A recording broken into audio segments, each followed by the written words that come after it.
Who are the biggest obstacles to the Trump agenda? Is it the dishonest fake news media? You bet they are doing everything they can to diminish and oppose this president's progress.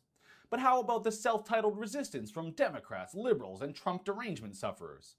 Well, they are certainly causing havoc with every protest turned into a riot since inauguration and breathless hyperbole from Democrats in Washington, D.C. Certainly those forces are affecting the progress of the president's populist agenda. But what about the resistance he is receiving from his own party?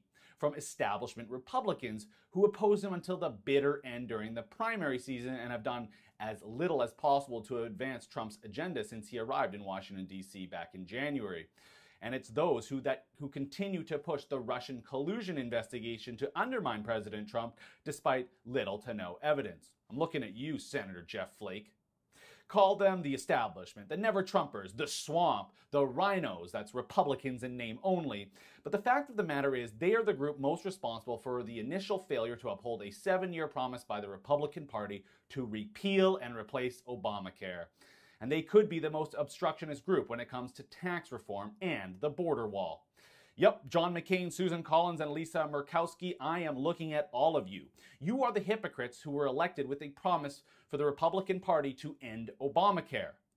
And I want to tread lightly when questioning John McCain, who's undergoing cancer treatment, but man, oh man, did it seem like he cast that vote simply to spite President Trump.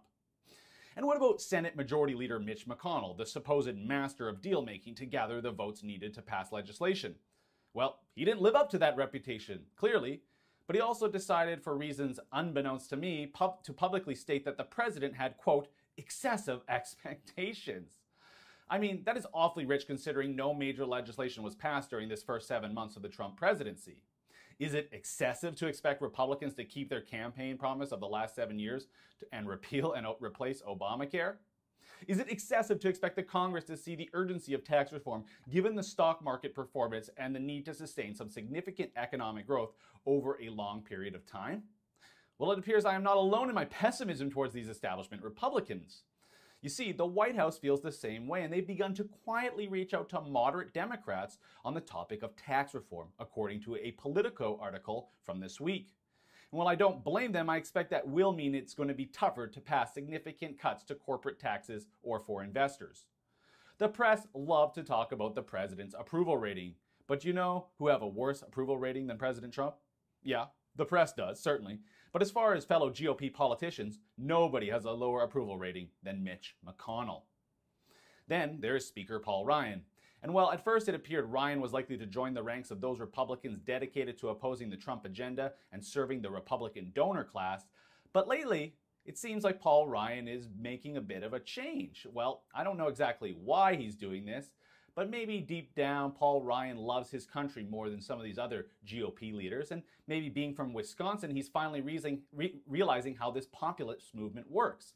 It's about the people, the voters, the GOP members, not the donor class. And well, the biggest hint that Speaker Ryan is changing his tune, even if it's just slightly, was when he sent out this unexpected tweet just a few days ago. Retweet if you agree. It's time for the wall. Yeah, sure, that's only a tweet, but it does appear to be quite the turnaround from the speaker's lukewarm previous position on the border wall. But what can be done? How can Trump and his people get these establishment and disruptive Republicans on side or out of the way? Well, I think it's time to take a page out of the Tea Party playbook. Something many inside Trump's White House, like Steve Bannon and Stephen Miller, will be very familiar with. Taking out establishment Republicans during their primary elections and show them exactly how voters feel about their obstruction. Remember Eric Cantor, the House Majority Leader who lost his 2014 primary to a Tea Party opponent? Well, Stephen Miller was very involved in that ousting, and I think it's time for another one. But who should the target be? Well, it's not up to me, but I have to say that if the scuttle and speculation is correct, Trump and his backers are taking dead aim at Arizona Senator Jeff Flake. Flake despises populism and nationalism and believes they have harmed conservatism. He published a new book called Conscience of a Conservative, and it is essentially an anti-Trump publication. That has Trump backers on both the donor and political operations side taking dead aim at Flake during his 2018 primary re-election bid. If he's defeated, it will mean Trumpism is the main ideology for the Republican Party for the foreseeable future, and that has me very excited indeed. For the Rebel.media, I'm Christopher Wilson. Google's been in the news a lot this week, and I hate to say it, but they may be taking aim at the rebels soon. You see, we're concerned about YouTube and their censorship of conservatives and right-wing commentators. So we're designing our own app, our own way of going independent from the censors at Google and YouTube. Visit theycan'tstopus.com. We need your help to chip in and fight back against this unneeded censorship.